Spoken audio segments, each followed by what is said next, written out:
Buenos días, por favor, todos de pie.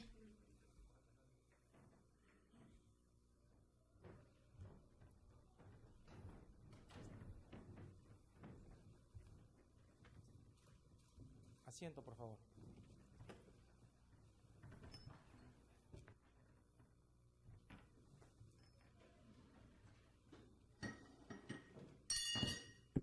Se abre la sesión 154ª. Se aprueba el acta de la sesión 153ª. Se da por aprobada. Señorita secretaria, dé cuenta del despacho diario.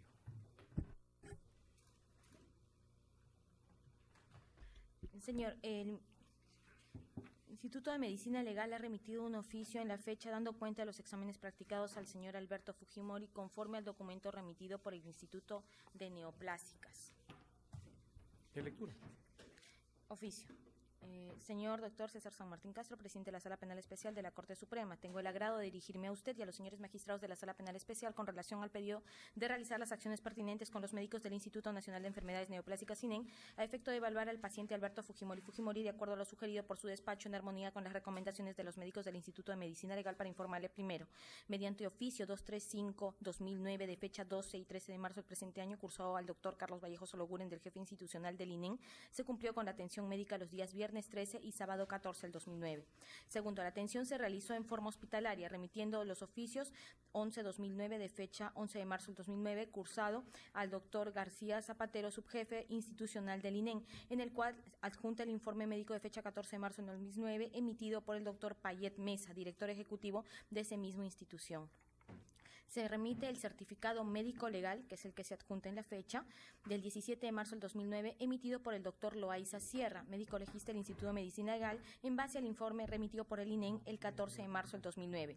Asimismo, se reitera que las comunicaciones a nuestra institución para cualquier requerimiento técnico-científico podrán realizarse las 24 horas del día en la División Clínico Forense, sito en la esquina Girón Raimondi, sin número, Paseo de la República, los teléfonos 424-023 o 424-0998. Información que alcanzamos para los fines que estime pertinente. Firma el oficio con atención y agradecimiento el doctor Gino Dávila Herrera. Hay un extremo ahí que hace mención a unas lógicas de emergencia, entiendo, ¿no? Sí, señor. Entonces eso hay que poner en conocimiento del INPE para que sepa y para que tenga en cuenta los procedimientos administrativos que hay que seguir en línea de coordinación. Asimismo, señor, el certificado médico legal practicado al señor Fujimori dice lo siguiente. Conclusiones diagnósticas: colitis microscópica, enfermedad diverticular colónica no complicada, hipertensión arterial controlada, insuficiencia venosa de miembros inferiores, quiste unilocular simple de páncreas consistente en citoadenoma seroso de páncreas sin recurrencia de enfermedad lingual. Recomendaciones: régimen higiénico dietético, iniciar tratamiento sintomático digestivo, mantener tratamiento antihipertensivo, realizar estudio parasitológico. Informe realizado por el doctor Eduardo Mesa Payet, director ejecutivo del INEN, Departamento de Cirugía y Abdomen. La apreciación médico-legal es la siguiente. Primero, el paciente presenta un cuadro de colitis en relación a las diarreas crónicas que presentaba, para lo cual recibe el tratamiento correspondiente. Segundo, presenta un cuadro de enfermedad diverticular colónica que se caracteriza por la presencia de divertículos en el colon, lo cual no constituye una lesión cancerígena, recibiendo el tratamiento preventivo y sintomático correspondiente. Tercero, presenta una hipertensión arterial, la cual se controla con los antihipertensivos que le son administrados. Cuarto, presenta una insuficiencia venosa de miembros inferiores en relación a las varices, recibiendo el tratamiento respectivo. Quinto, presenta un quiste pancreático que en la actualidad no ocasiona molestias al paciente. Sexto, al momento del examen no presenta recurrencia de la enfermedad lingual que tuvo anteriormente el paciente. Conclusiones: al momento actual, el paciente se encuentra clínicamente estable en su salud física. Segundo, considerando el informe del INEN, podemos indicar que el paciente no presenta lesiones cancerígenas en el momento actual. Tercero, es necesario que se cumplan las recomendaciones ordenadas por el INEN. Firma el doctor Eloy Loaiza Sierra y suscribe la doctora Sonia Luz Mayaupoma como el visto de subgerente del mismo Instituto de Medicina Legal. Muy bien, se pondrá en conocimiento del INPE para los fines legales correspondientes. Muy bien, continuamos entonces con el alegato de la defensa. Señor abogado, puede usted continuar.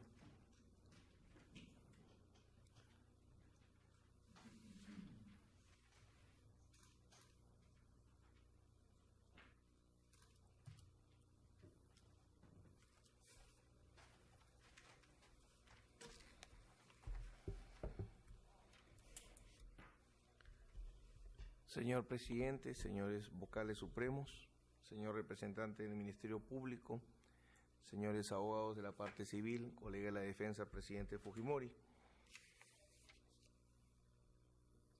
Antes de iniciar el examen del nuevo bloque probatorio, concretamente el referido denominado como indicio de felicitación presidencial, brevemente quisiéramos establecer un problema común de los indicios que han sido objeto de examen en la audiencia anterior.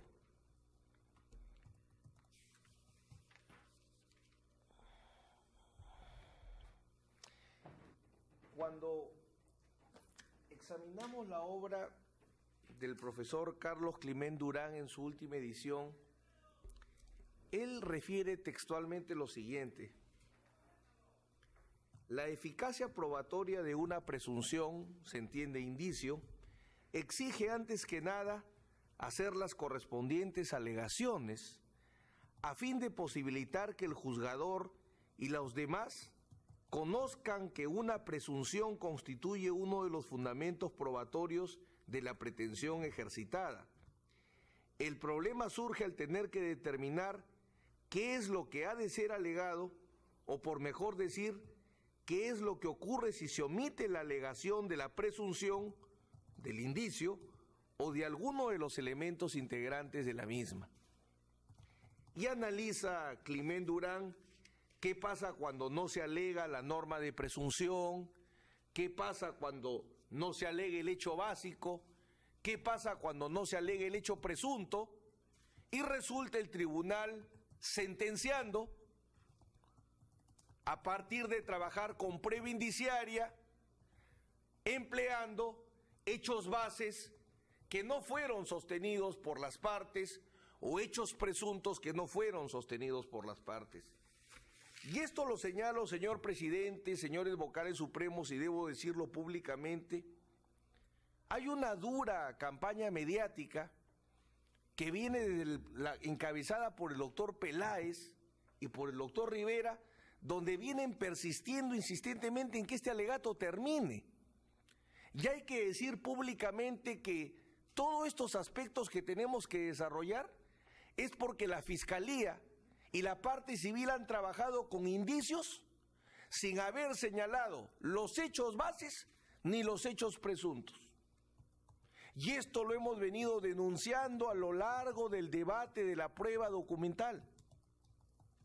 La Fiscalía insistía en trabajar con indicios sin marcarlos, sin señalarlos, generando un grave obstáculo a la defensa, porque como es obvio que este caso se va a resolver sobre prueba indiciaria, nos encontramos con la dificultad que el 90% de la prueba indiciaria con la que ustedes van a trabajar, los hechos bases no han sido alegados por la Fiscalía, y menos los hechos presuntos. Y tenemos que hacer una deducción, una interpretación, para poderlos establecer y estarlos construyendo, como lo hemos estado haciendo en la audiencia anterior.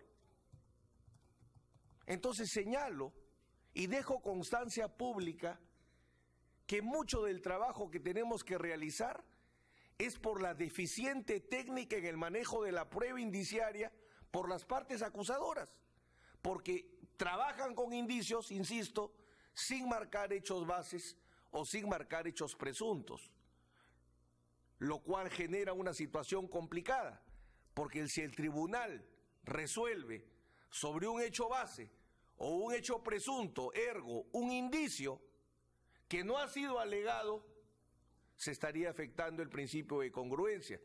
Y para evitar ese punto es que en vez de solicitar, cuestionar la acusación, estamos sustituyendo para poder con la mayor lealtad enfrentar el tema. Marcado esto, quiero puntualizar otro punto o otro tema muy concreto. En la audiencia pasada hemos encontrado que la prueba indiciaria de cargo tiene un problema constante, y es que los hechos base no han sido probados.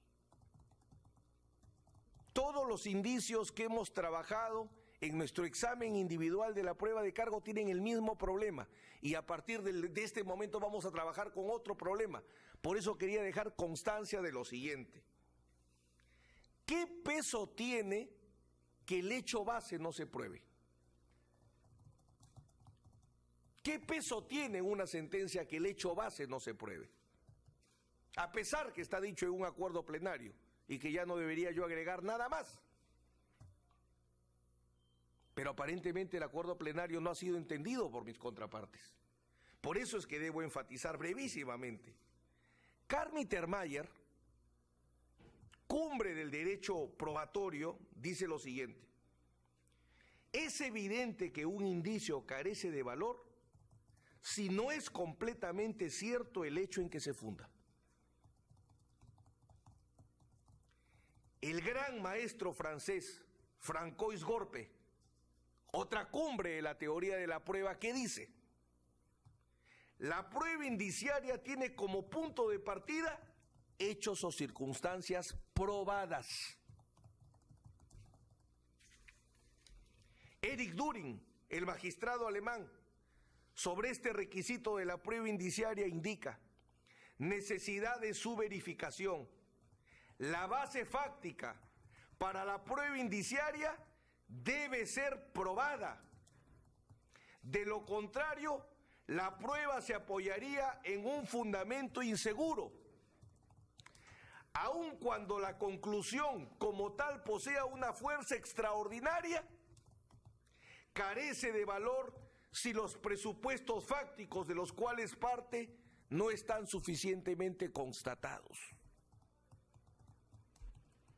Davis Echandía: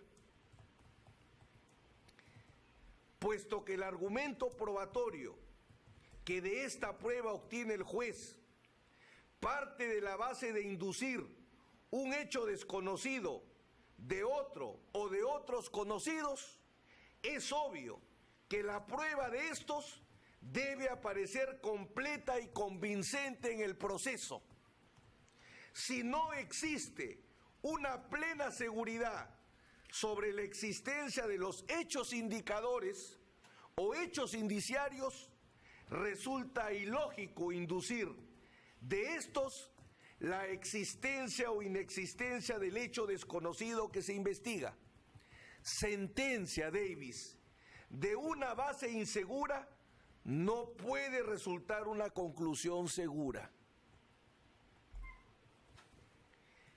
¿Qué dice Víctor Moreno Catena, Ángela Coquillat Vicente, Ángel Juan Especes, Alfredo de Diego Díez y Emilio de Llera Suárez Bárcena en su tratado sobre derecho procesal penal? Ellos comentan los requisitos de la prueba indiciaria trabajando con la jurisprudencia constitucional de España para reconocer dentro de ellos que los indicios han de estar plenamente probados. Y es fundamental recurrir a la jurisprudencia española porque el acuerdo plenario se basa precisamente en ella, el acuerdo plenario de nuestra Corte Suprema. El Tribunal Constitucional ha venido repitiendo que la prueba indiciaria ha de partir de hechos plenamente probados. SSTC 24/1997, SSTC 68/1998, de determinados indicios indubitados.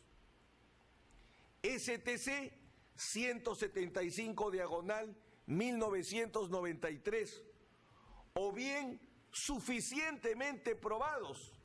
STC 256/1988, y que no pueden tratarse de meras sospechas. STC 206/1994. Ya la STC 174/1985 señalaba que no cabe construir certezas sobre la base de simples probabilidades. Es por tanto exigible, cuando se trata de prueba indiciaria, la constatación clara de los indicios. STC 62, diagonal 1994. Por ejemplo, en la audiencia pasada trabajamos con un indicio generado con las copias de artículos de prensa, los libros Lecciones de este siglo y Operación Chavín de Huántar. ¿Cuál es el hecho base? ¿Qué parte utiliza la Fiscalía? El presidente conformó el aparato de poder que tuvo como brazo ejecutor al Grupo Colina y lo controló porque condujo personalmente la guerra sucia. De ese hecho base, deduce que el presidente Fujimori es autor de una política de guerra sucia. Ese hecho base, que Fujimori conformó el aparato de poder y que lo controló, ese hecho base tiene que estar probado en el grado de certeza, si no, no hay indicios. Manuel Ortel Ramos, igualmente comentando la doctrina del Tribunal Constitucional Español, señala que el hecho base o hecho indicio se debe encontrar perfectamente probado.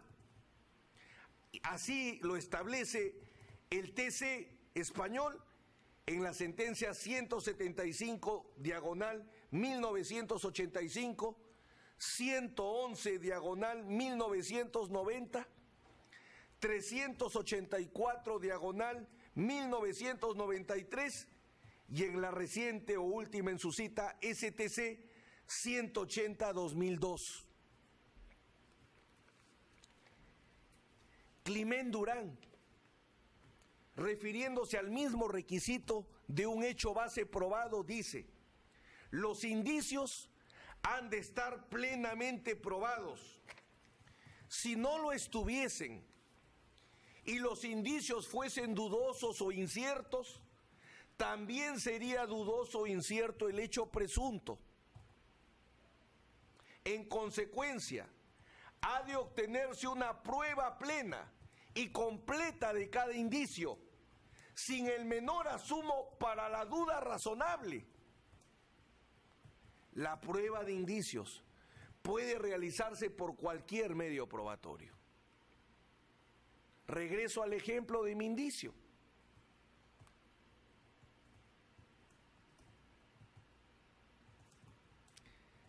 Si el hecho base es que el presidente Fujimori conformó el aparato de poder que tuvo como brazo ejecutor al Grupo Colina y lo controló porque condujo personalmente la guerra sucia, y de ese hecho base extraigo como hecho indicado, el presidente Fujimori implementó una política antiterrorista de guerra sucia, si es que no está probado el hecho base, insisto, no habría un hecho indicado.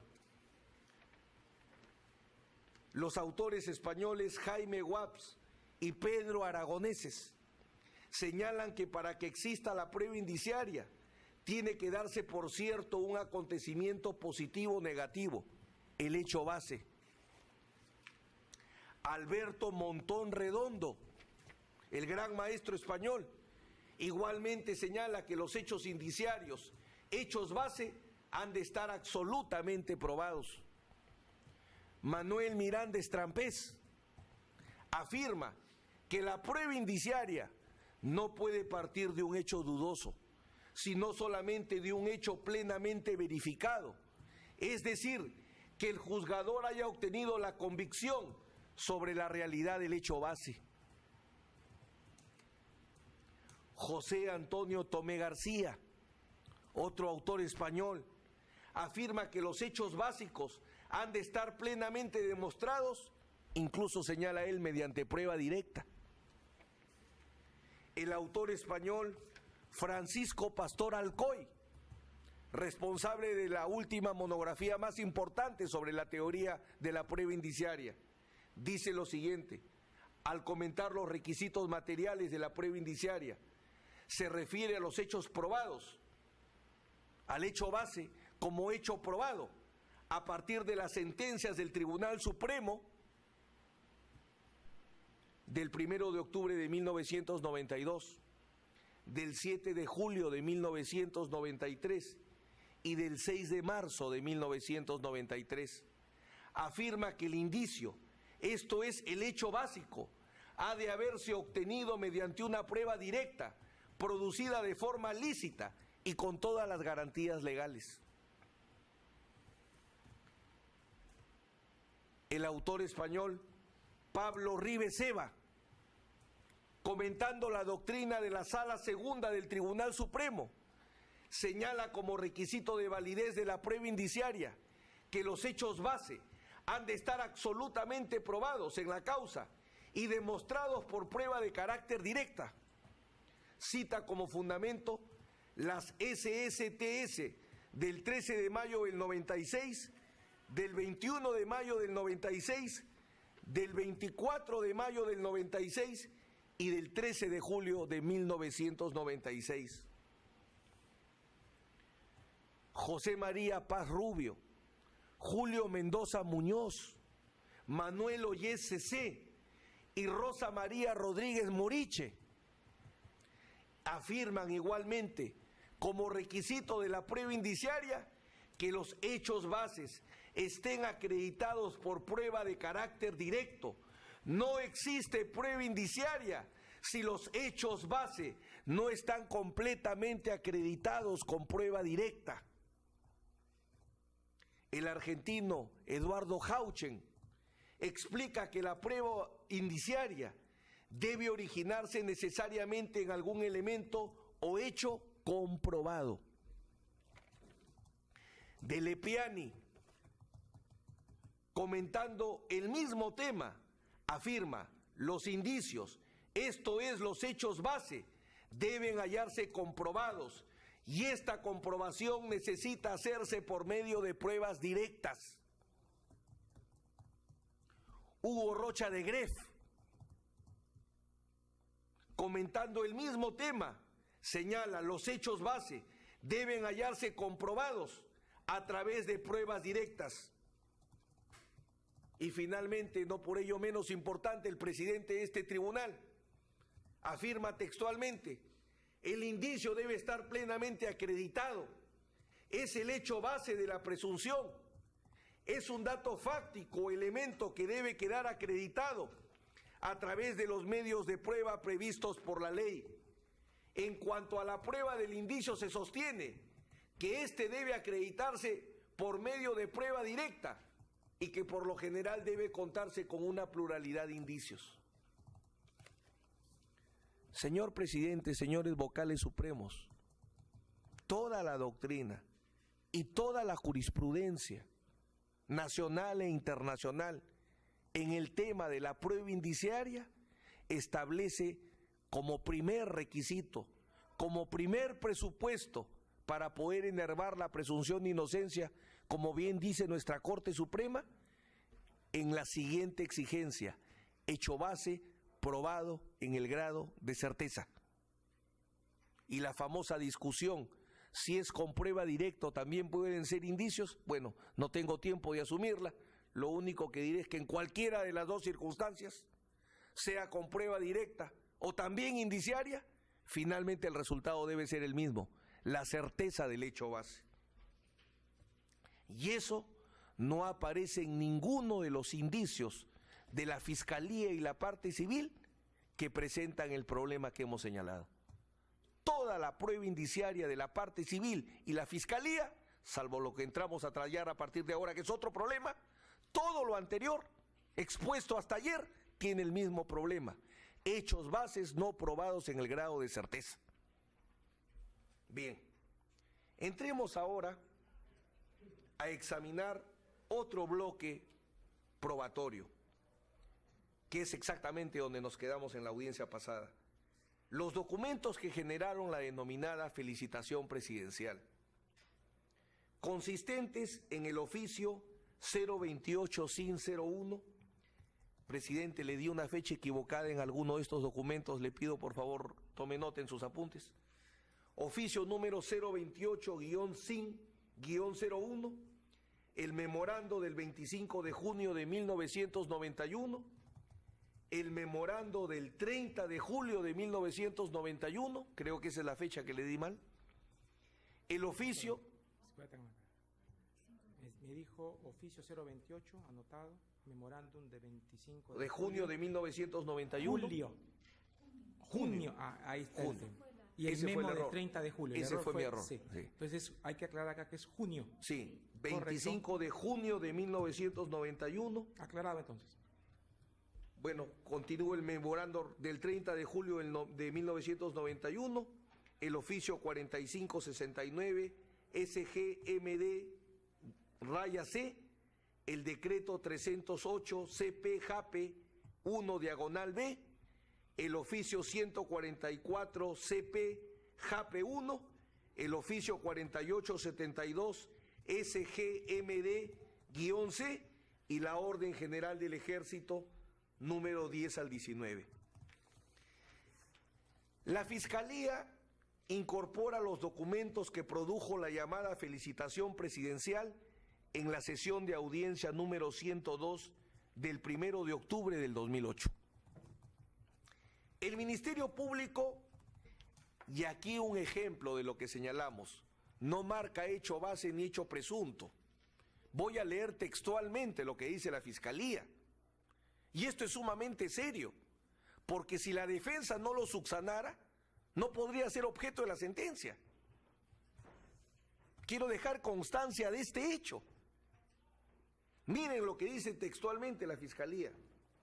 Sostiene que la felicitación presidencial no fue otro que expresar el respaldo político a las actividades que iba a desarrollar el destacamento en gestión. El destacamento al mando del teniente coronel Fernando Rodríguez Salvaviascoa, pero sobre todo un reconocimiento a todo el ejército sobre el estatus de dicho destacamento, con lo cual el señor Fujimori aseguró el cumplimiento de la orden inicial que dio, o sea, mediante esta felicitación presidencial que fue inscrita en la orden general del ejército, determinó la conformación del destacamento Colina con la participación de los altos mandos del ejército. Con la felicitación presidencial, Alberto Fujimori no solo demostró su vinculación con el destacamento en gestión, sino que expresó de esta forma su dominio sobre el mismo y consiguió una predisposición de los mandos del ejército para que el destacamento en formación pudiera conformarse sin ningún tropiezo y para que después el destacamento pudiera realizar sus actividades sin ningún problema. Páginas 29 a 31 del acta de la sesión número 138 del 21 de enero del 2009. Señores miembros del tribunal, en lo que acabo de leer textualmente, que es la alegación de la Fiscalía respecto a esta prueba, la Fiscalía en primer lugar nos dice si está trabajando con prueba directa documental o está trabajando con prueba indiciaria. De acuerdo a ese texto, ¿con qué está trabajando la Fiscalía? ¿Está trabajando con prueba documental o está trabajando con prueba indiciaria, directa o indirecta? ¿No se afecta el derecho a la defensa cuando no queda claro cuál es el término de la acusación? ¿Acaso el abogado defensor tiene que interpretar, tiene que adivinar si está enfrentando una prueba directa o una prueba indirecta? Y eso es lo que nos hemos visto obligados a hacer. Y eso, por cierto, no comentan los fiscales que participan en el juicio mediático. Porque no estamos trabajando, una vez que analizamos o interpretamos lo que quiso decir el fiscal Guillén, no estamos trabajando con prueba documental o prueba directa. Estamos trabajando con prueba indiciaria. ¿Y cuál es el hecho base? ¿Y cuál es el hecho presunto o indiciado? Nuevamente nos vemos obligados a construirlo. Y eso hay que señalarlo, no es legal, no es técnico. que quede constancia de que esa fue la forma como se acusó al presidente Alberto Fujimori. Porque este es un juicio de prueba indiciaria. Y pongo mi prestigio profesional de por medio, que la sentencia lo que valorará es prueba indiciaria. Entonces, ¿dónde está el hecho base? ¿Dónde está el hecho presunto en este caso? En este punto tan importante de la, entre comillas, felicitación presidencial. Entonces lo construimos de la siguiente manera. Hacemos el trabajo de la Fiscalía. Si pudiese, señor presidente, disponer que apaguen la luz en el sector del ecran. Este sería el indicio. Documentos que generaron la denominada felicitación presidencial. ¿Cuál sería el hecho base o indicador? El presidente Fujimori aceptó la solicitud del jefe del Servicio de Inteligencia Nacional de otorgar un reconocimiento a personal de las Fuerzas Armadas y el SIN, entre los cuales se encontraron miembros del Grupo Colina. Eso es lo que prueban todos estos documentos, que el presidente Fujimori aceptó la solicitud de reconocimiento presidencial para una serie de miembros de las fuerzas del orden y del SIN, entre los cuales había miembros del Grupo Colina. Ese es el hecho base. ¿Está mencionado por el fiscal en algún lado? Hay que bucear para encontrarlo. ¿Por qué me demoro? Porque no puedo nadar, tengo que bucear.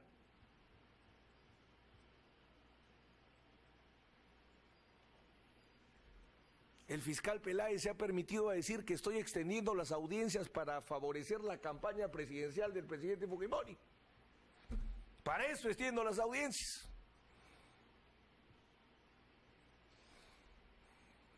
Ese es el hecho base. El hecho base es que esos documentos prueban que el presidente Fujimori dijo sí al reconocimiento presidencial pedido por el SIN, y dentro de los beneficiados estaban miembros del Grupo Colina. A ese hecho base, ¿qué argumento de la lógica o la experiencia se aplica?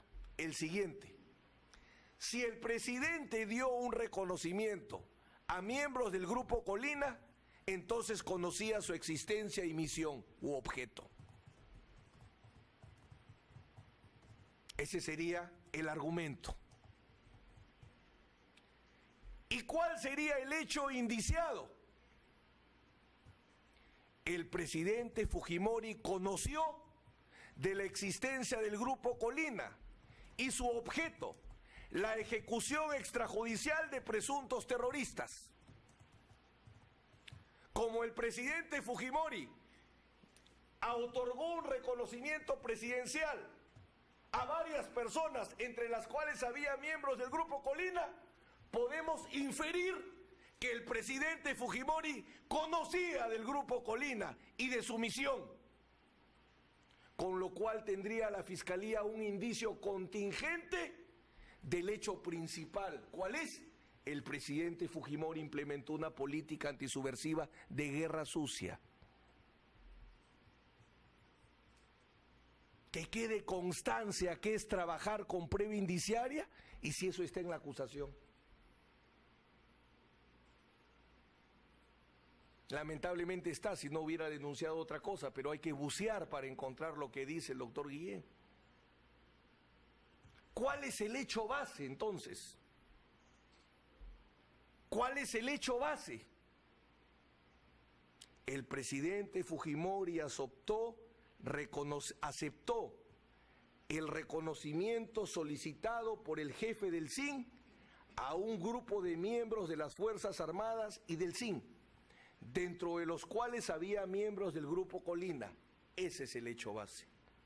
¿Cuál es el hecho referenciado, indiciado, presunto? El presidente Fujimori conoció de la existencia del Grupo Colina y de su misión de ejecutar personas de manera extrajudicial.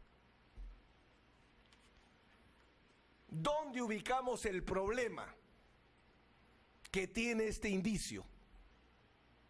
Ya no en el hecho base, como en los casos anteriores, sino ahora en el hecho indiciado, hecho presunto o indicio. ¿Y cuál es el problema? Que existen contraindicios o prueba de lo contrario.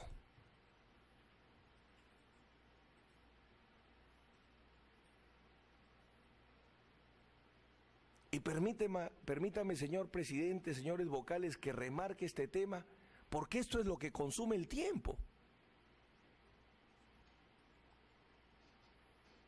Esto es lo que consume el tiempo. Cosas que no tendría por qué hacer si es que hubiesen acusado con esta metodología, que es la única cuando se usa prueba indiciaria. El problema, ahora atacamos este indicio, ya no atacando el hecho base, sino el hecho presunto. Lo que atacamos es la inferencia. ¿Y cómo atacamos la inferencia? Señalando que hay contraindicios o prueba en contrario. Hay contraindicios o prueba en contrario que impiden demostrar lo que alega la Fiscalía, que el presidente Fujimori, cuando aceptó la solicitud de reconocimiento presidencial formulada por el SIN, él conocía de la existencia del Grupo Colina. Nosotros cuestionamos la prueba de ese conocimiento, porque hay contraindicios o prueba en contrario que demuestran que cuando Alberto Fujimori, presidente del Perú, acepta la solicitud del SIN, no conocía de la existencia del Grupo Colina. Eso es lo que sostenemos. Cuando se firman esos dos memorándums, el presidente de la República no conocía de la existencia del Grupo Colina. Que ese es el tema en discusión. Cuando firmó los memorándum, ¿conocía del Grupo Colina o no conocía del Grupo Colina? Ese es el debate jurídico, técnico, trabajando con indicios. El fiscal dice, sí conocía, porque dentro de los beneficiados había miembros del Grupo Colina. Nosotros decimos, no conocía, porque hay contraindicios o prueba en contrario, como vamos a demostrar a continuación. Ese es nuestro planteamiento.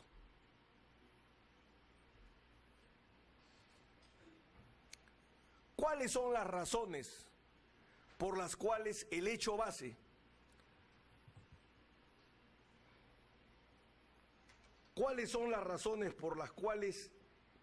el hecho presunto, ahí hay un error, el hecho presunto no se ha llegado a establecer en este caso? Los contraindicios. ¿Qué son los contraindicios? No están en el acuerdo plenario. El maestro colombiano Hernando Davis Echandía establece cuáles son los requisitos de eficacia probatoria de los indicios. No me voy a detener en los 10, solamente resaltar que dentro de esos requisitos, los menciono brevísimamente: conducencia de la prueba indiciaria respecto del hecho investigado, que se haya descartado la posibilidad de la conexión entre el hecho indicador y el hecho indiciado, que sea aparente, que sea obra de la casualidad o del azar, que se haya descartado la posibilidad de la falsificación del hecho base, que aparezca clara y cierta la relación de causalidad entre el hecho base y el hecho presunto o indicado, que si se trata de una pluralidad de indicios, en el caso que sean contingentes, que los indicios contingentes sean graves, concurrentes, concordantes y convergentes, que no existan contraindicios que no puedan descartarse razonablemente, que es el que cuestionamos nosotros. Y luego agrega que se hayan eliminado razonablemente las otras posibles hipótesis, argumentos o motivos infirmantes de la conclusión adoptada, esto es que haya univocidad del indicio o conjunto de indicios, que no existan pruebas de otra clase que afirmen los hechos indiciarios, que demuestren un hecho opuesto al indicado, y finalmente que se haya llegado a una conclusión final precisa y segura, basada en el pleno conocimiento o la certeza del juez. De estos 10 requisitos de eficacia probatoria que el maestro Davis establece para los indicios, nosotros sostenemos que falta el 7º, que no existan contraindicios que no puedan descartarse razonablemente. Donde hay contraindicios, el indicio de la acusación no puede prosperar.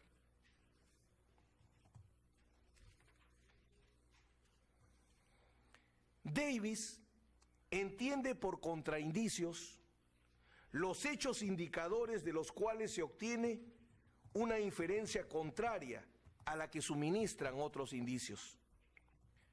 Cuando resultan probados hechos indicadores y contraindicios respecto del hecho objeto de sentencia, sin que sea posible desechar razonablemente unos u otros, el conjunto queda desarticulado, se rompe su conexión y su unidad, motivo por el cual la conclusión final ya no es firme ni clara.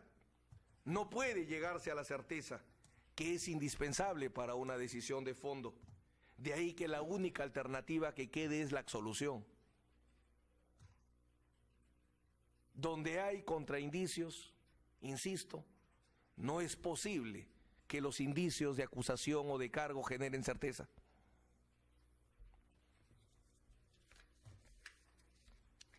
Alberto Montón Redondo, al comentar los requisitos para que los indicios puedan desvanecer la presunción de inocencia, exige que no han de desmentirse o desvirtuarse con otras pruebas, incluso indicios que conduzcan a conclusiones distintas. El maestro Climén Durán, que desarrolla extraordinariamente este tema en su última edición, explica que la defensa frente a una acusación con indicios tiene 2 alternativas. Tiene 2 alternativas que me permito graficar. Utilizar la contraprueba que desvirtúe la fuerza probatoria del indicio, o mediante la prueba de algún hecho que es contrario al hecho presunto. Esto es, según Climén Durán, frente a una acusación con indicios, se trabaja con contraprueba para atacar el hecho base, y se trabaja con prueba de lo contrario para atacar el hecho presunto. Qué rica es la técnica probatoria cuando se aplica correctamente. Climén Durán, citando al maestro Serra Domínguez, precisa que la contraprueba ataca la realidad del hecho base y la prueba en contrario ataca el hecho presumido. Explica que la defensa frente al indicio tiene 2 formas. A, demostrando que la afirmación base no corresponde a la realidad con contraprueba. B, justificando la no realidad de la afirmación presumida, prueba de lo contrario. Por eso insisto, según Climén, la contraprueba para atacar el hecho base y la prueba de lo contrario para atacar el hecho presunto. El genio alemán Karl Joseph Anton Mittermeier trabaja con una distinción similar, pero con denominación distinta. Él dice, los indicios de inocencia son los hechos que impiden absolutamente, o por lo menos dificultan que se pueda atribuir al acusado el crimen.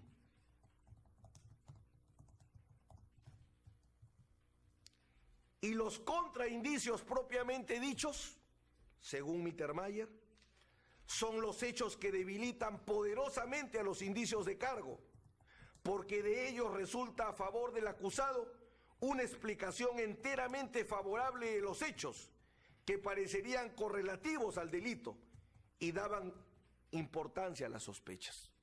O sea, lo único que hace Mittermeier es cambiar de nombres. Él dice, los indicios de inocencia atacan el hecho base y los contraindicios atacan al hecho presunto.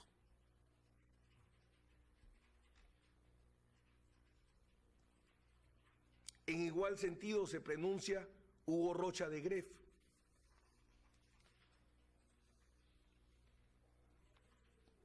Pero él cambia también la terminología.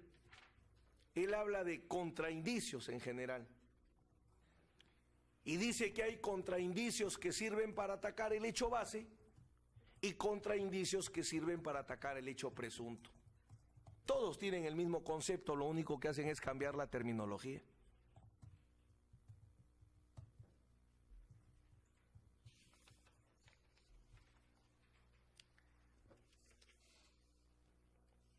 Finalmente, en la misma línea, el autor español Francisco Pastor Alcoy define a los contraindicios como aquellas pruebas que pueden contradecir un hecho indiciario, base, o pueden contradecir un hecho presunto, inferencia, cambiando el signo incriminatorio del hecho base.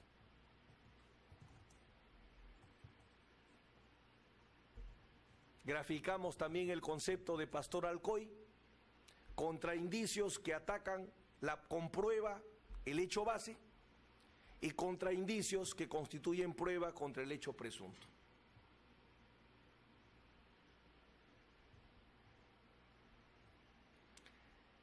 Yendo un paso más allá, Climent Durán señala que antes que se pueda alcanzar la plena probanza del hecho presunto, es un deber del tribunal pasar por dos filtros. Para poder declarar el hecho presunto como probado, el tribunal tiene el deber de atravesar dos filtros, dice Climent Durán. El filtro depurador de la prueba de lo contrario.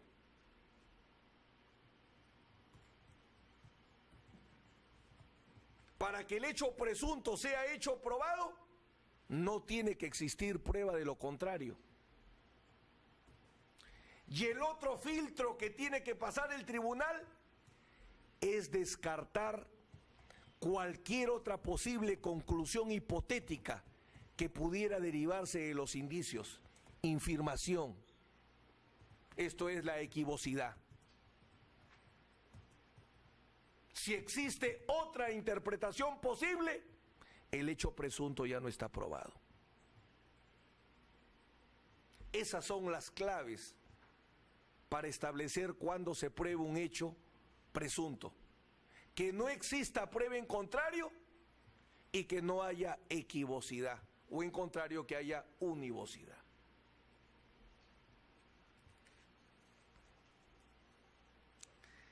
La prueba de lo contrario, que es la que nosotros invocamos, o contraindicios, tiene por finalidad desvirtuar el hecho presunto. Demostrar que el hecho presunto, pese a su inicial conformación como tal, no tiene razón de ser en el caso concreto. Porque concurre una prueba en contrario que desvirtúa o hace ineficaz esa presunción. La Fiscalía dice que si el presidente Fujimori aceptó la solicitud de reconocimiento proveniente del SIN, al haber dentro de los beneficiados miembros del Grupo Colina, a partir de ese hecho, extrae el hecho presunto. El presidente conoció de la existencia del Grupo Colina y de su misión. Nosotros decimos, ante el hecho base, aceptación de la solicitud de reconocimiento, se presentan los contraindicios que señalamos a continuación.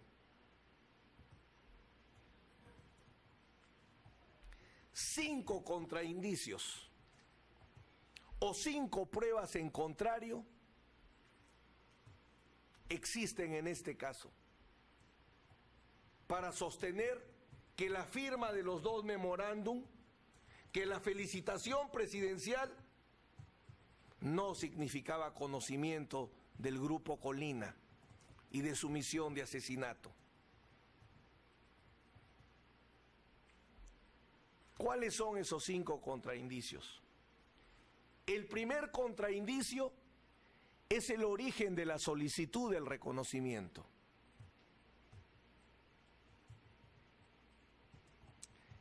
El segundo contraindicio es el motivo de la participación de Vladimiro Montesinos Torres en la preparación y presentación de la solicitud de reconocimiento al despacho presidencial.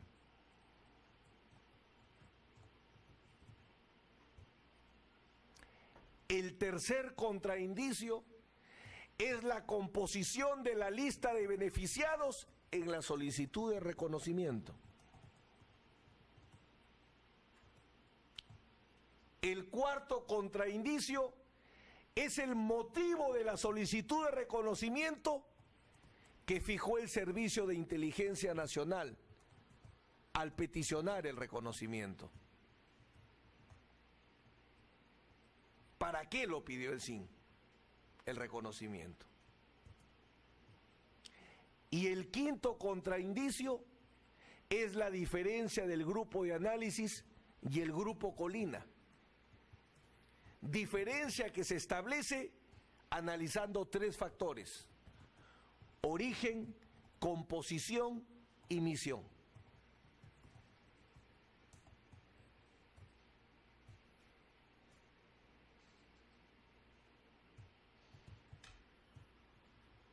Si estos 5 basta, que un solo contraindicio se verifique,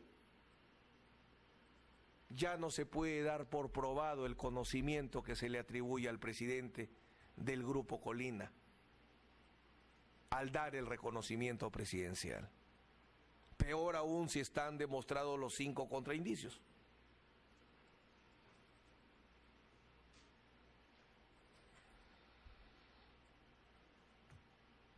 Empecemos a trabajar con estos contraindicios.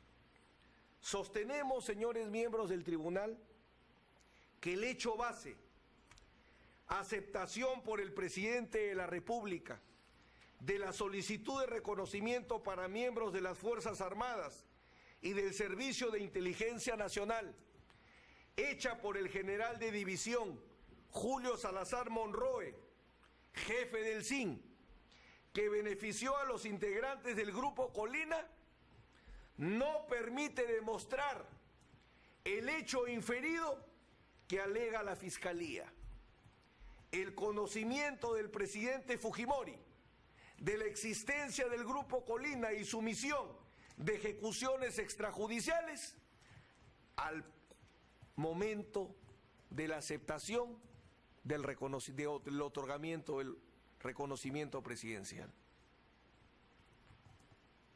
Lo graficamos de la siguiente manera: si frente al hecho base hay contraindicios, el hecho presunto no queda establecido. Por eso suplico al tribunal tener presente cuál es el hecho base y el hecho presunto en este caso, dado a que la Fiscalía no lo ha fijado adecuadamente o técnicamente en su acusación. El hecho base: la aceptación por el presidente del reconocimiento para miembros del Sistema de Inteligencia Nacional, formulado por el jefe del SIN, que incluyó a miembros del Grupo Colina. Ese es el hecho base. El hecho presunto: conocimiento del presidente de la República del Grupo Colina y su misión de ejecuciones extrajudiciales. Entre el hecho base y el hecho presunto, los 5 contraindicios que acabamos de alegar. Demostremos cada uno de estos contraindicios. Vayamos al primer contraindicio: origen de la solicitud del reconocimiento.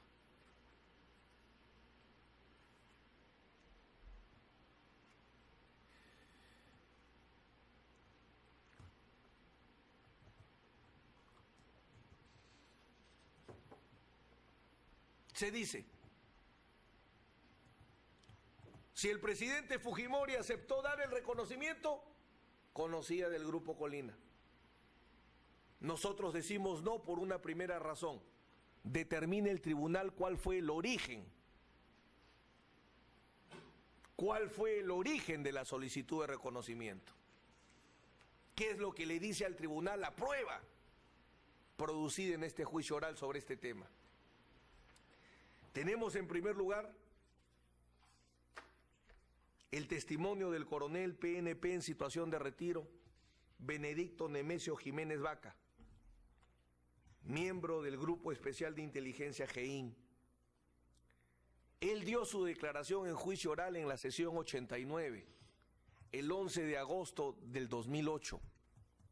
Sobre el pedido de felicitación manifestó: en una oportunidad ingresó a la oficina en la que ellos, se refiere al grupo de analistas, desarrollaban su labor. Vio sobre la mesa una propuesta de felicitación. Ellos pedían un reconocimiento por una labor de análisis. Yo reconozco todo el trabajo intelectual. Hay que reconocerlo porque indudablemente ellos trabajaban desde temprano hasta la noche. ¿Qué dice el testimonio del general Benedicto Jiménez? Que el proyecto de solicitud estaba en el escritorio del grupo de analistas que tenían en el GEIN, y que el motivo de la solicitud de reconocimiento no era el haber aceptado matar gente, sino era por una labor de análisis. ¿Quién lo dice? Un testigo. No el defensor, un testigo.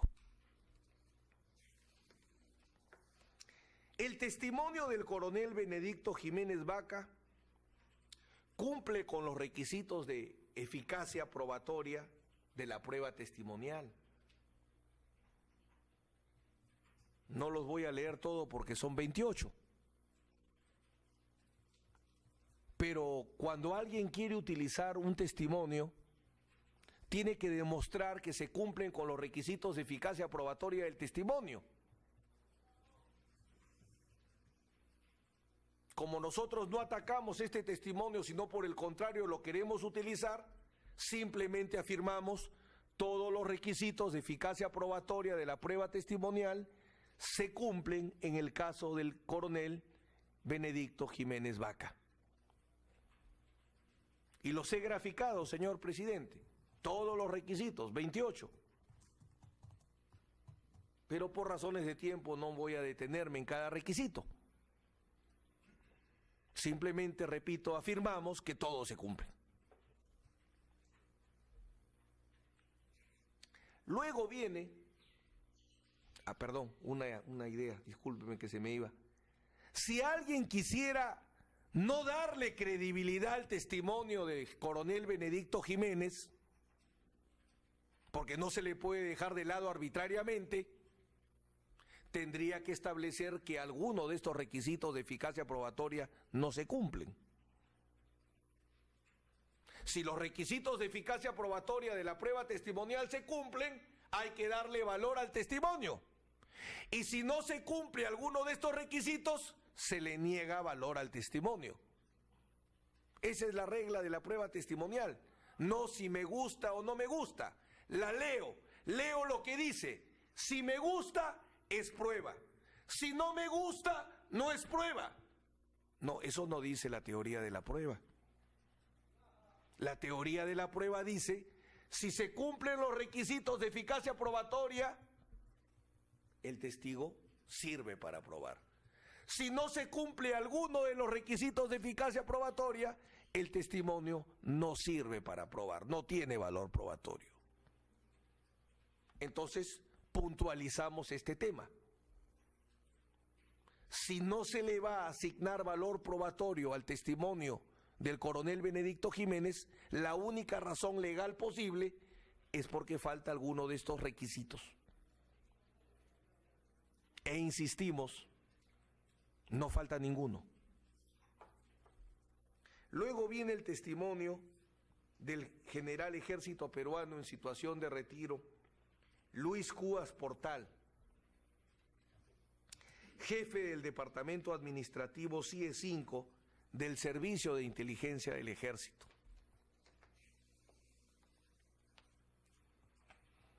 ¿Qué dice este testigo? ¿Qué afirma sobre la felicitación presidencial? Manifestó que en una fecha que no recuerdo, pudo ser entre abril o mayo, pongo énfasis en la fecha, abril o mayo del 91.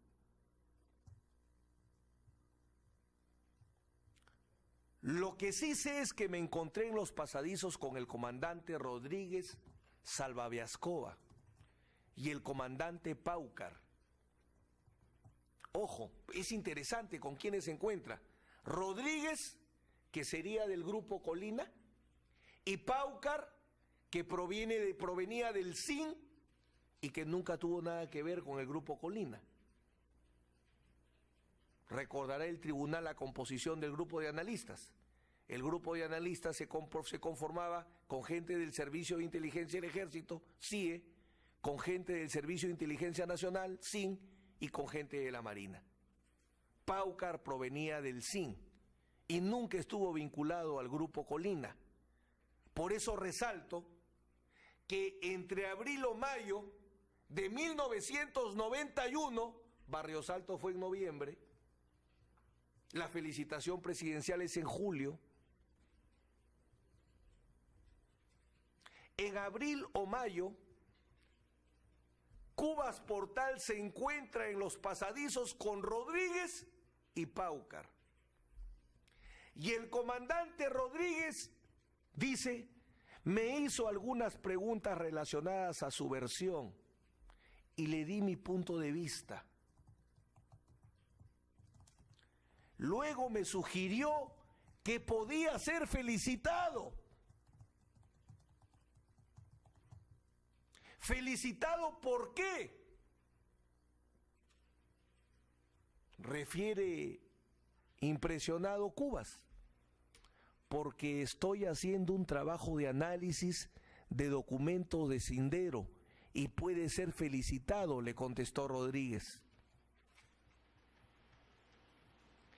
Y le dije, Cubas, no necesito ser felicitado, no necesito y estoy apto para el ascenso, no necesito ninguna felicitación.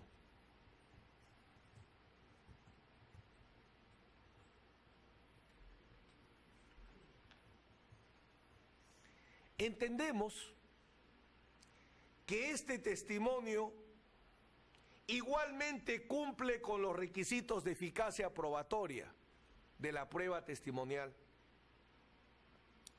Solamente resta examinar la condición de testigo impropio de Cubas Portal. Al ser técnicamente un coacusado, pues por el caso Barrios Altos viene siendo procesado en la causa que se sigue en la base naval,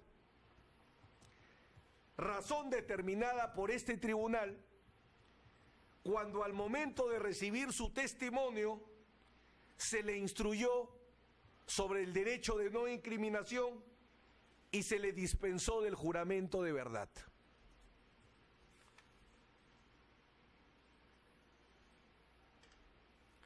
Esta condición de coacusado impide que la defensa utilice como prueba de descargo, como prueba para formar un contraindicio. Y la respuesta es no. No hay ningún obstáculo en que se trate del testimonio de un coacusado. Así lo señala el acuerdo plenario 2-2005, diagonal CJ, /116 del 30 de agosto del 2005, dado por la ilustre Corte Suprema de Justicia de la República del Perú, que acorde con la teoría de la prueba, admite abiertamente el testimonio del coimputado o coacusado, limitándose a establecer criterios especiales para su valoración en caso que contenga incriminaciones. Dado a que se testifica sin juramentar, ya hay dificultades para cumplir con el requisito de la ajenidad. Los requisitos de valoración del testimonio del coacusado son, y esto sí me voy a permitir señalarlos porque son pocos, 4. Para asignarle valor al testimonio de un coacusado hay que cumplir 4 requisitos. Ausencia de móvil turbio, inmoral o torcitero o torcido.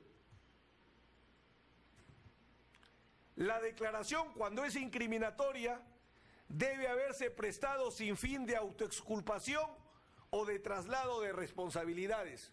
No es aplicable porque acá no hablamos de una incriminación, sino de una explicación respecto a la felicitación. Examen de la personalidad del testigo y concurrencia de otras pruebas de verificación o soporte.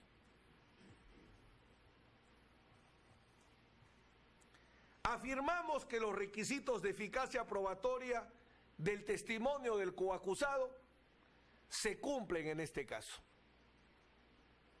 Conclusión: se encuentra probado que el origen de la solicitud de reconocimiento fue la decisión de los miembros del grupo de analistas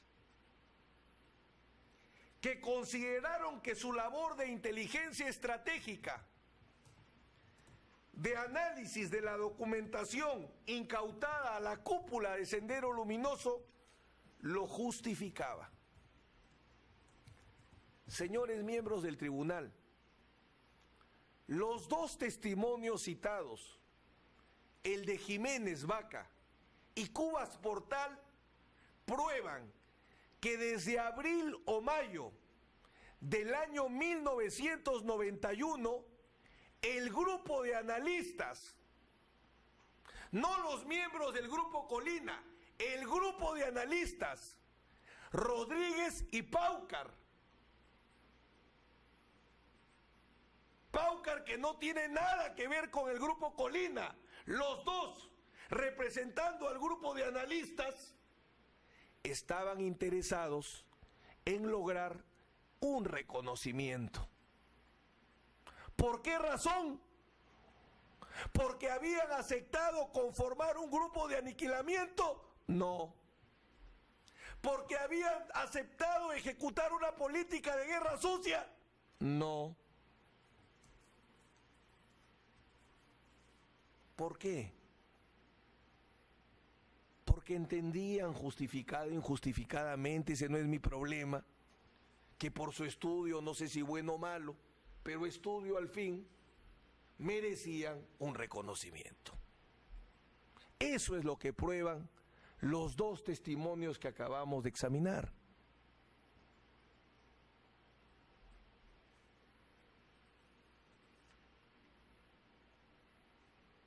La pregunta es la siguiente. En este trabajo de prueba indiciaria, ¿está probado en el grado de certeza que el origen de la solicitud de reconocimiento presidencial fue la condición de integrante de un grupo de aniquilamiento?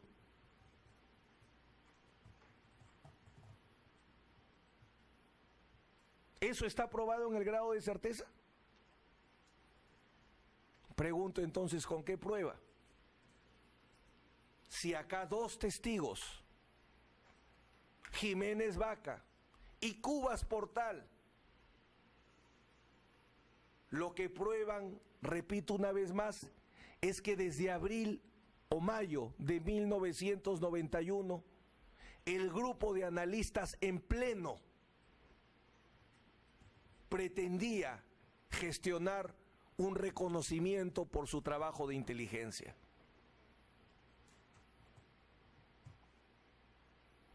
Permítanme preguntarlo al revés.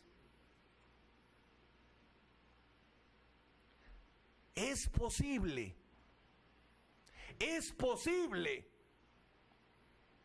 que el motivo para solicitar el reconocimiento presidencial haya sido que los analistas se consideraban con derecho a un reconocimiento? ¿Eso es posible, señor presidente? Porque si el tribunal dice que es posible, ya no se pruebe el hecho base de la Fiscalía. O perdón, el hecho de referencia de la Fiscalía.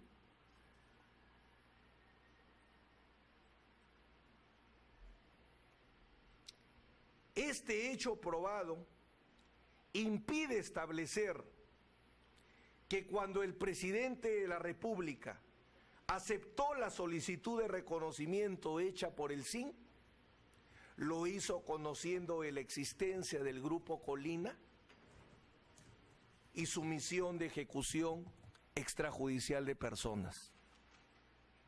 Repito, el haber probado que el origen de la solicitud de reconocimiento fue la iniciativa del grupo de analistas de un premio por su trabajo de inteligencia, impide probar, prohíbe probar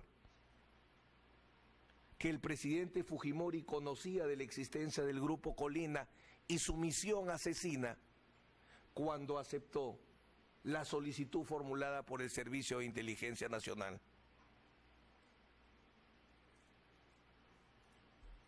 Paso al segundo contraindicio. Sí. Bueno, encantado. Vamos a hacer por 10 minutos, ¿correcto?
Por favor, todos de pie.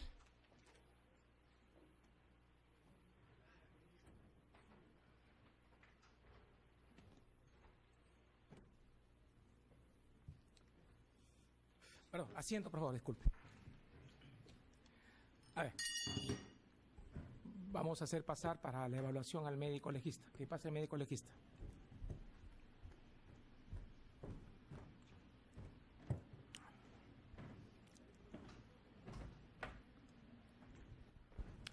Doctor Loaiza, por el encargo que tiene usted ha evaluado al acusado. Dígame usted qué observa. Efectivamente, hace unos minutos he evaluado y examinado al ingeniero Alberto Fujimori y ha presentado un cuadro de crisis hipertensiva de 20/11 y he visto por recomendable que se dé su tratamiento inmediato y una espera para un diagnóstico definitivo de 40 minutos. Bien, vamos a disponer porque vemos que no está aquí el médico del INPE, algo que no me gusta. Vamos a disponer que sea conducido inmediatamente para la evaluación final y vamos a hacer pues hasta las 11 el plazo para 11 y cuarto para ver para la evaluación final y si no, suspendemos y con cargo obviamente al replanteamiento del caso, ¿correcto? Muy bien.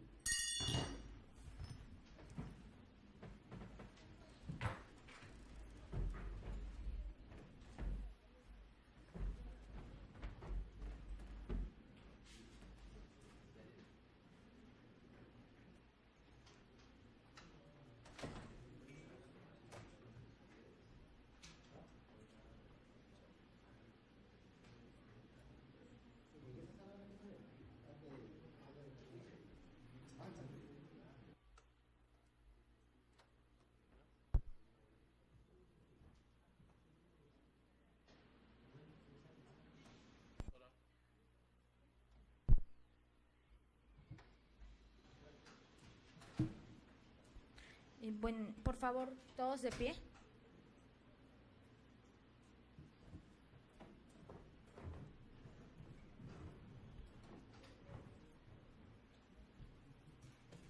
Asiento, por favor.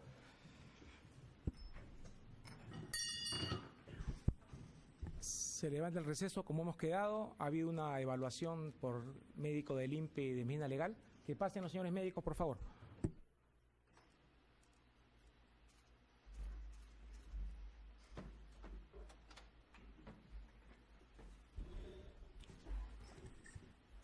A ver, por favor, expliquen ustedes cuál es el estado del acusado. Bueno, ante todo, muy buenos días. El día de hoy, a través del colega, el doctor Loaiza, lo evaluó en horas de la mañana, la cual el paciente comenzó a presentar un pico de hipertensión, ¿no? Ha hecho un cuadro de crisis hipertensiva, la cual se ha monitorizado durante el transcurso de la mañana y de todas maneras se ha controlado disminuir un poco la presión, pero todavía se mantiene en picos elevados, ¿no? El último control que hemos tenido ha sido de 160,95. La frecuencia cardíaca también ha ido disminuyendo ya, pero además se ha agregado un cuadro de una faringitis pustulosa, el cual está haciendo cuadros febriles que también se está controlando. Doctor Loaiza, a ver, sobre esa base, ¿cuál es la opinión médico-legal? Sí, efectivamente, todo lo que ha mencionado mi colega, ¿no? Presenta su cuadro de crisis hipertensiva y su problema, ¿no? Faringio, ¿no? Una faringitis aguda que está haciendo con un cuadro de fiebre, entonces lo más recomendable en este caso sería su descanso médico absoluto por 48 horas. Muy bien. En base entonces a la opinión médico-legal, vamos a suspender la audiencia para el cuidado que es 48 horas, para postergarla para el día lunes. No podemos hacer antes para estabilizar al paciente, no hay ningún problema en ese tema. Y esta sesión que no ha podido culminarse se trasladará el viernes próximo. O sea, el viernes la semana que viene vamos a tener 3 sesiones, lunes, miércoles y viernes, para completar lo que ya está establecido. Además, vamos a insistir en 2 temas de orden médico que me parecen importantes aquí. Cuando el INPE traslade al paciente, traslade al acusado a la sala de audiencias, tiene que traer consigo la historia clínica completa para que sea evaluado por el médico legista teniendo en cuenta su condición de los días anteriores. En segundo lugar, dado el tiempo transcurrido, el INPE tendrá que fortalecer los sistemas de control sanitario, control de salud, y por consiguiente tener muy en cuenta los controles médicos que no pueden verse interrumpidos por fiestas o por sábado y domingo por feriados.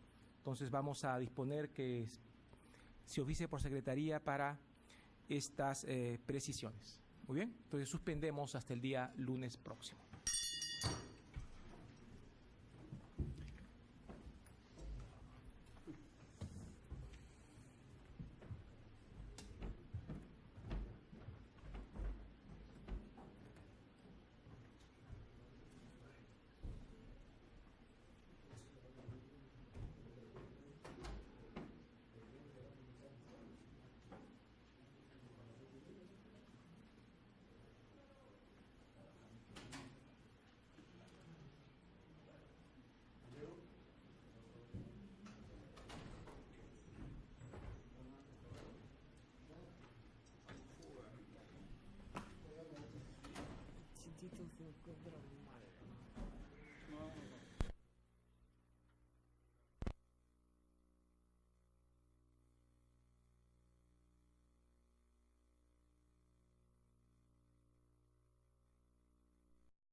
Adjunta el informe médico de fecha 14 de marzo de 2009, emitido por el doctor Payet Mesa, director ejecutivo de esa misma institución.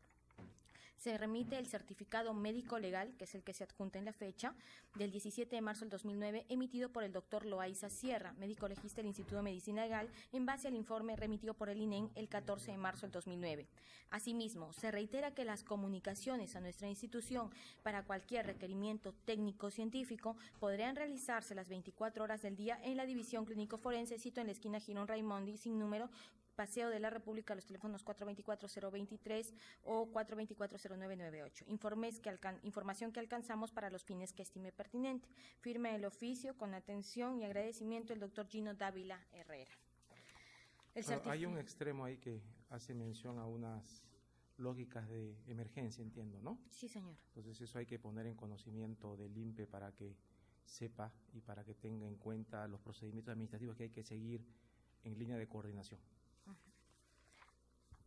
Asimismo, señor, el certificado médico legal practicado el señor Fujimori dice lo siguiente. Conclusiones diagnósticas: colitis microscópica, enfermedad diverticular colónica no complicada, hipertensión arterial controlada, insuficiencia venosa de miembros inferiores, quiste unilocular simple de páncreas consistente en citoadenoma seroso de páncreas sin recurrencia de enfermedad lingual. Recomendaciones: régimen higiénico dietético, iniciar tratamiento sintomático digestivo, mantener tratamiento antihipertensivo, realizar estudio parasitológico. Informe realizado por el doctor Eduardo Mesa Payet, director ejecutivo del INEN, Departamento de Cirugía y Abdomen. La apreciación médico-legal es la siguiente. Primero, el paciente presenta un cuadro de colitis en relación a las diarreas crónicas que presentaba, para lo cual recibe el tratamiento correspondiente. Segundo, presenta un cuadro de enfermedad diverticular colónica que se caracteriza por la presencia de divertículos en el colon, lo cual no constituye una lesión cancerígena, recibiendo el tratamiento preventivo y sintomático correspondiente. Tercero, presenta una hipertensión arterial, la cual se controla con los antihipertensivos que le son administrados. Cuarto, presenta una insuficiencia venosa de miembros inferiores en relación a las varices, recibiendo el tratamiento respectivo. Quinto, presenta un quiste pancreático que en la actualidad no ocasiona molestias al paciente. Sexto, al momento del examen no presenta recurrencia de la enfermedad lingual que tuvo anteriormente el paciente. Conclusiones: al momento actual, el paciente se encuentra clínicamente estable en su salud física. Segundo,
Buenos días, por favor, todos de pie.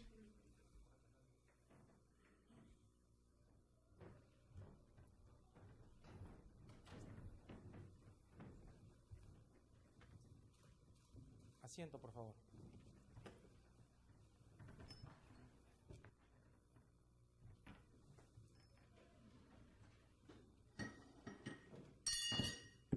Se abre la sesión 154ª. Se aprueba el acta de la sesión 153ª. Se da por aprobada. Señorita secretaria, dé cuenta del despacho diario.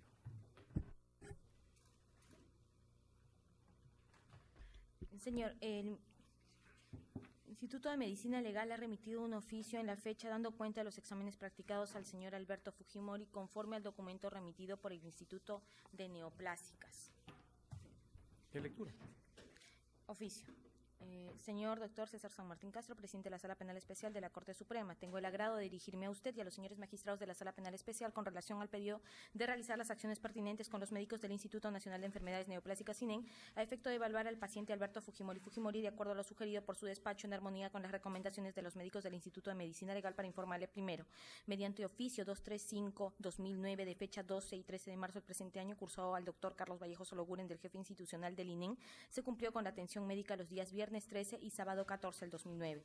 Segundo, la atención se realizó en forma hospitalaria, remitiendo los oficios 11-2009 de fecha 11 de marzo del 2009, cursado al doctor García Zapatero, subjefe institucional del INEN, en el cual